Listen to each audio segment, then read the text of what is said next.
লাল base ধারণ করার কথা বলছি। ছাত্র দলের পক্ষ থেকে নাসির ভাই এই প্রস্তাবনা দিয়েছে, আমি এটা করতে পারি কিনা। কি আমি আবার সাদিক ভাইকে জানাইলাম, সাদিক ভাই আমাকে ফোন দেয়, নাসির ভাই আমাকে ফোন দেয়। তো ওই যে নাসির ভাই আমাকে ফোন দিল, চোখে মুখে আমরা লাল কাপড় বাঁধবো, কালো তো ওদের সাইন, শোকের সাইন, আমার তো শোক নাম, শোককে আমরা শক্তিতে রূপান্তর করবো। আমাদের 6 জন যখন আটক হয়েছে তখন হচ্ছে কি সিনিয়র পর্যায়ে থেকে আমি ছিলাম, আমরা 4 জন ছিলাম, আমি, রিফাত, মাসুদ এবং হচ্ছে আমাদের মাহিন সরকার, 4 জন ব্যক্তি মিলে আন্দোলন পরিচালনা করতাম। তো সেই জায়গা থেকে আমি আমার পোস্টে উল্লেখ করেছিলাম যে আমাদের হচ্ছে পরবর্তীতে কর্মসূচি আমরা কীভাবে ঠিক করবো, সেটা একটা হচ্ছে একটা সুন্দর একটা হচ্ছে শৃঙ্খল ডেকোরাম ছিল।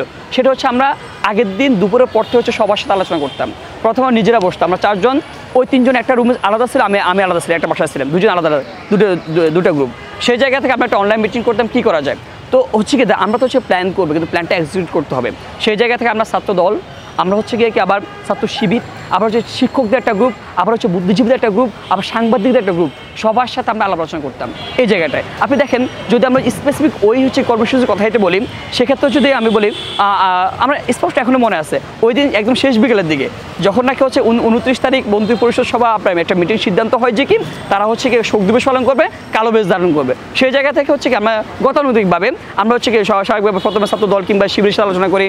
অনেক সময় সাদিক ভাই আমাকে ফোন দেয়, নাসির ভাই আমাকে ফোন দেয়। তো ওই দিন হচ্ছে নাসির ভাই আমাকে ফোন দিল যে কাদের ওরা তো এমন করলো, উনি আমাকে একটা হচ্ছে কি একটা উদাহরণ টানলো যে 90-এর হচ্ছে কি উনি একটা 90-এর গণঅভ্যুত্থান পরবর্তী সেম একটা কাহিনী ঘটলো লাগে যে কালো বেজের পরিবর্তে উনি একটা বেশ ধারণ করছিল। তাই আমি বললাম ভাই ঠিক আছে ফাইন, আমি আর উনি আলাপ আলোচনা করে হচ্ছে কি যে কীভাবে লাল বেশ ধারণ করা যাবে, লাল বেশ ধারণ করার কথা বলছি। তো এই আলোচনাটা হচ্ছে গিয়ে কি আমি আবার সাদিক ভাইকে জানাইলাম যে ভাই আমাকে হচ্ছে গিয়ে কি যে ছাত্র দলের পক্ষ থেকে নাসির ভাই এই প্রস্তাবনা দিয়েছে, আমি এটা করতে পারি কিনা। সাদিক ভাই আমাকে বললো ঠিক আছে কাতে, তাহলে হচ্ছে কি আমরা আমাদের মধ্যে আলাপ আলোচনা তোমাকে জানাচ্ছি।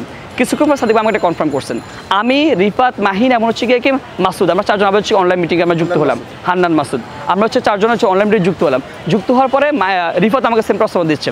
তো রিফাতকে বললাম যে নাসির ভাই তো বলছে কি হ্যাঁ আমরা তো লাল বেজের কথা বললাম। রিফাত বললো যে ভাই বেজ না দিয়ে আমরা হচ্ছে যেটা আমাদের বাক স্বাধীনতা নেই, বাক স্বাধীনতা আমরা হচ্ছে চোখে মুখে আমরা হচ্ছে লাল কাপড় বাঁধবো, কালো কাপড় বাঁধবো। রিফাত বললো যে আমরা হচ্ছে কালো কাপড় তো হচ্ছে কালো তো ওদের সাইন, শোকের সাইন, আমার তো শোক নাম, শোককে আমরা শক্তিতে রূপান্তর করবো।